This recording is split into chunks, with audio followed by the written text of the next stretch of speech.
Welcome to the Insatiable Lust for Life with Stephen North. Hi everyone, it's Stephen North, and I wanted to talk about belief systems. I want to talk about realities. I want to talk about intensification and behaviors. At the moment, for the past few weeks, I've been working with authors and having their published works, their literary works, their music and everything else like this removed under the Digital Millennium Copyright Act for violation of intellectual property. But what has occurred, apart from the abuse, the harassment and publishing of personal information all over the internet, because I'm doing my job, is shocking. Absolute shocking. And these people, these channel owners that are being caught out for countless numbers of copyright theft are fiercely trying to fight their justification for stealing someone's work. I decided to do a bit of exploration in the psychology to see if they actually understand what copyright is. I said, would you replicate the works of Dan Brown? Would you replicate the works of Tom Clancy? Would you replicate the work of Stan Lee and any other author of books? The answer was no. That's wrong. Everyone knows that doing that is wrong. I asked them if they would steal a car, and they said no, that's wrong. But for some strange reason, stealing work from an author that publishes in the realm of spirituality, metaphysical, and philosophy is acceptable. Like, it's really acceptable to this whole spiritual community. I'd say that even religion is nothing as bad as this. I mean, you can read in case law of copyright against church versus church for copyrights for translating Bibles that they don't own and distributing content that they don't own the rights to. There is no difference between Dan Brown and a religious document that's recently been published. They're all awarded the same protections, the same rights to intellectual property and everything else like this. There is no difference. If I write a book and then straight away I'm protected. If I write a poem, that literary work is protected under copyright. If I take a photo, that photo is protected under copyright law. And what's happening, and what's really interesting is that you've got these big companies, publishing companies like Hay House, you've got Blue Angel Publishing, you've got a lot of these publishing companies that are having to compete with backyard publishers, such as these channel owners, that are taking content from these authors and making money off of it, like horrifically making money off it. Some of the money that they're making, like 30,000 views on a video, something like 18 cents per advert that's displayed. They're monetizing content. One actual channel owner makes $400,000 a year in just content on YouTube. And that's all he does. He talks about business. $400,000 his income just by doing YouTube videos. And it's kind of a very interesting thing. So, but the belief systems that are coming from this spiritual community, like this channel from Brazil, who's been struck 9 times. You only need to have 3 counts of copyright infringements within 90 days to be deleted. This person had 9, and because I actually did them as groups of claims. So when the channel was reported for copyright theft, they started being polite about it. Oh, we are so sorry, we won't do this again and everything. Like, well, if that's okay, then that's fine. You don't do it again, but the strikes are staying because the moment I reverse the strike, the content reappears. It doesn't get deleted. If I remove a strike, the content will reappear and nothing can be done about it. The content stays because they have proven in a retraction of strikes that they had a license or a publishing agreement, and that the content was removed by accident. So in this case, the author that I'm working, in this particular author that I'm working with, they said there's only one person that has the authority to translate. They have an agreement there, and another person has the approval to publish content on their website, which has come in handy to prove that they own copyright. But what is occurring is the belief systems of, like, here, because an author is reclaiming their rights, their sovereign rights as the author, and saying, you don't have permission to distribute or create derivative works of my content. I own the content. It is my work. I have written it. These people are saying, go away. We don't care. We will steal your content. We will steal your content. And they're fighting.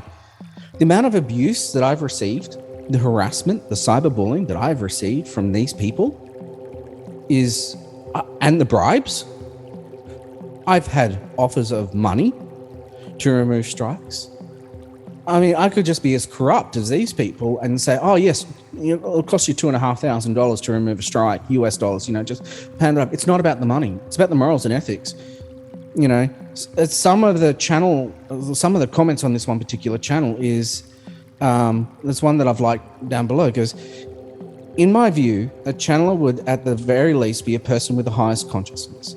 So I see that either you guys were wrong in publishing without authorization, or they were wrong in the said channeling.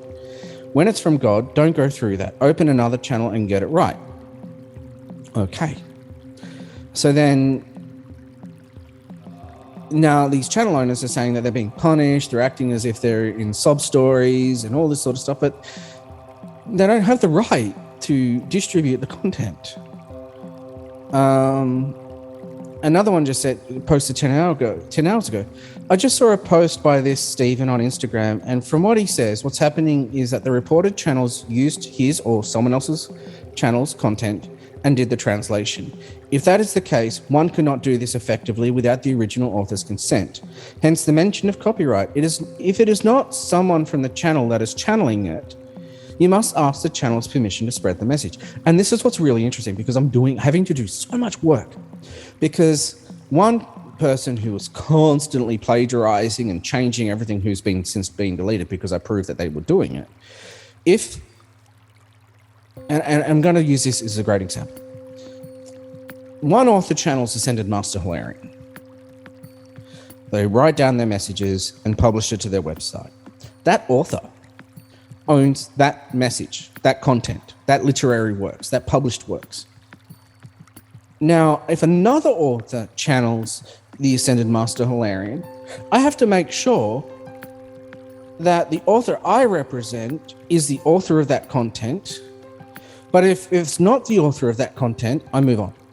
There's been some cases where I've actually went, I don't really know I can justify this claim, because what they've done is they've removed the names, they've branded everything and all this sort of stuff. Some channels have been very respectful, but they still published the content without authorization or approvals. So you've got these different sorts of things happening. But then just the abuse, the absolute abuse. Someone's here is going, my Instagram and YouTube channel too. It's the second time in 3 months, and there are 1,000 Instagram lives taken away due to a complaint because the background music. However, I always quoted the musician and the lyrics. But what this person is saying is that they're attributing the musician, and the musician has to go, oh yeah, sorry, I accept that. But that's unacceptable, because they don't own the content to publish it. They don't have the rights. When you're becoming a publisher like this, you must own the content. I learned this when I started DJing. When I was DJing, I would have the same. I actually had the same mentality. But I'm promoting them. I'm advertising their music. No, I'm publishing their music without the approvals, without authorizations, because I do the recording, I upload it, I make it available for download. That means that someone has access to that song without paying for it. I've distributed and made a public performance by publishing it to the internet, because that's making it public, of someone else's content to promote myself. And that's not acceptable. It's very interesting because the same thing happens when you're doing podcasts. Because in podcasts, if you do not have a license to distribute the music, to play the music in your content, in your podcast, then you can't distribute the content. You can't distribute the podcast. Because in some countries, you're not authorized, depending on the licenses, you can't play that song in that country, because the license has forbidden that country to play to have that song in it, which is very interesting. So you jump on a VPN, whatever, and it gets very complicated. But you can't have music that you do not belong. In fact, in one experience, because I'm on music distribution lists, I used a song that I received from a record label, used their song in my podcast because I thought this would be a great idea. You know, I'm a DJ, I'm going to promote this new music that I like and talk about that sort of stuff. And the video was blocked and deleted. I appealed it because I had the authorization from the record label, as I wrote them an email saying, you know, you've distributed it, I've used it on my podcast, and your aggregator has blocked me. There was nothing I could do because the aggregator constantly blocked and deleted the content. I ended up removing the song from my entire podcast and uploaded it. But yet I had approval from the record label for the purpose of distribution and advertising their artist's music. But the aggregator said no. And so that was up to them. I'm not stuffing around with that. But you can see that there's always these issues. But what is really interesting is these belief structures, in that they believe that they have the right to steal, to distribute, to rework other people's works because it has an identity. An identity is like Mother Mary, Saint Germain, whatever. Now, if you didn't know who this author was, why are you using their content? Oh, because it's a dispensation of a divine being. Well, to be honest, the Archangel Metatron is merely a concept. It doesn't exist. The consciousness exists, but the whole concept of Archangel Metatron was just merely to introduce it to humanity so they have a reference point as to who it is. So then, and there is this paradigm of belief that the moment that someone reaches a certain identity in consciousness, that they stop there. I'm channeling Archangel Michael, but are you really? Who is Archangel Michael? Archangel Michael is Manjushri. Archangel Michael is the Egyptian god Horus. Archangel Michael is this, also known by this. So if this is the concept, and you've got all these different identities, then who the heck is behind it? What is behind it all? What is through it? Go through the identity. So what's happened? So even then, just because it comes from them doesn't mean you have the right, because churches have been in court for stealing for copyright. So if a church can be fined and, you know, prosecuted for copyright, so can these people. The thing is, what's also interesting is they're not appealing these decisions.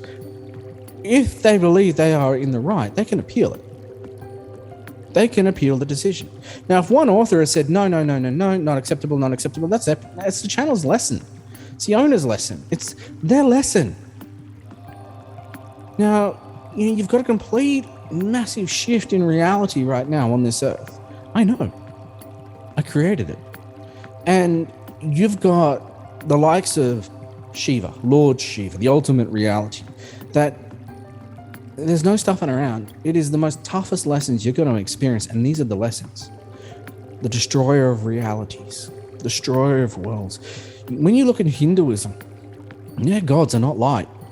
Like, they're light if you show respect. Like Goddess Kali, she will cut you up if you disrespect her.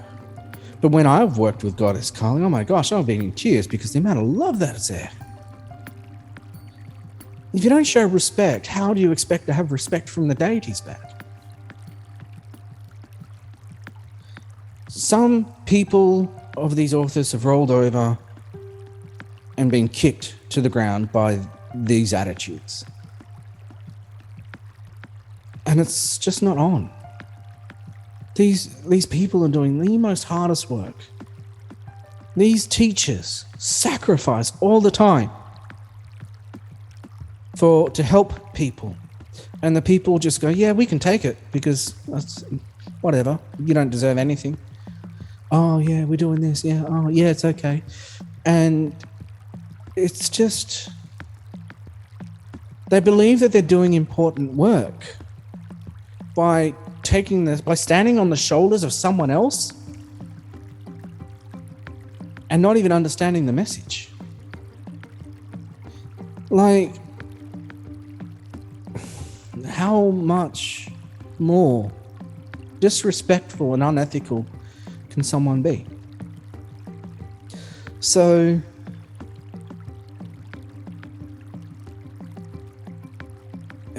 what else can you say? I mean, I've been abused, I've been harassed. As I said, there's cyberbullying going on. Some people have made the effort to understand. Like, we know this person's perspective, but what's this other person's perspective? One channel that's being deleted on the 1st of September is constantly saying that that they've come back. They're trying to engage in a publishing contract. But the author has said, nah, we can't trust you. We can't, we don't, I don't trust you at all. In fact, the message, and I will repeat the message that I received from the author, and it says, no, it was never about the money. It was about the total disrespect for me as a scribe/channel and as a person. This person is banking on the fact that I will be corrupt, that I will corrupt myself by being placated, a big word, with the money, as in roll over and accept it because I'm being offered money. I owe her nothing and want to be done with this individual. I did not encourage any of this behavior. Let her take the issue with the one who gave the permission. They had no right to give the permission in the first place. If she will never forgive me, then she will have to live yet another lifetime on some planet and work it out for herself. I am done with karma, especially someone else's. It was actually very interesting because I had a discussion with the master about this, and they're saying, Steve, you're doing the role of the guardian. You're stepping into that energy. You're stepping into the energy of the Archangel Michael to be the guardian for this author. And I don't mind it. It's just seeing these behaviors that is disgusting. It's upsetting. It's heartbreaking to see that humanity, which has the most incredible potential, just fail. And yet they believe that they are righteousness. They believe that they are entitled. They believe that they are enlightened, that they are awakened, that they are the light, yet the behavior of what is being reflected is not of the light. Harassment, cyberbullying, it's really just abuse. But according to them, it's okay because they're the light. Yet they have no idea what I represent. I channel the goddess of purity and love. Amy is everything to me. I've been working with the archangels long before this planet created. In fact, it was my light that brings people into alignment with the creative source for consciousness. And guess what? The creative source of consciousness, which changes realities, is me. It's my energy. It's my whole system. Future of humanity. This is not the future of humanity. This is not spirit. This is schoolyard bullying. And from their actions, from the harassment, and the bullying that they're doing, that the channels deserve to be deleted because they're not doing the work. They're not promoting enlightenment. with these behaviors, and they're sucking people into these belief structures, into these augmented belief structures that it's okay to disrespect people. In fact, what I might do myself is start stealing all their content and start promoting it and saying, oh yeah, I'm okay with this because they've said it's okay. They've given me permission, because they do it too.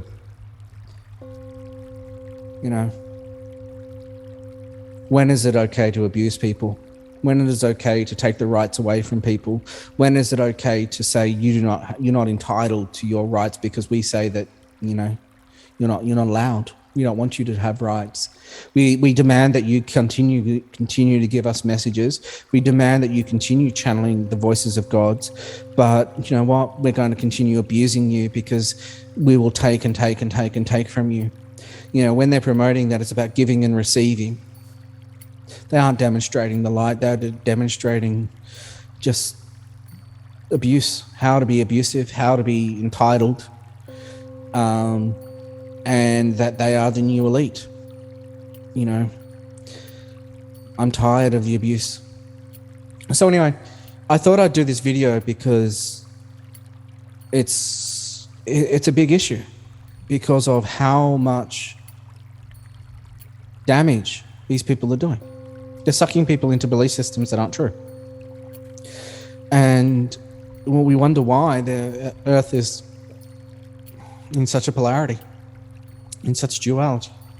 Because one says it's okay to take, the other one that has been exploited and abused is saying, I've had enough of this. And when someone steps up and says, no more, and then these people cop the punishment of their actions, and are not accepting the responsibility for their actions, and that's on them. They've signed a contract with YouTube saying that they own the content. They signed a contract with YouTube that they have licenses for content. They don't.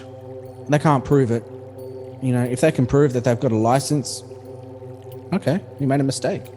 I've done it before. You've done it before. We've all made mistakes. And they can't. Actually, they're also going against the terms and conditions because they've created a second channel and I can see it and I've got a bookmark. So if they start publishing content that's not licensed to them, I'll just strike it down again. Simple. All right, this is Stephen North. Thank you very much. We'll leave it there. Ciao for now.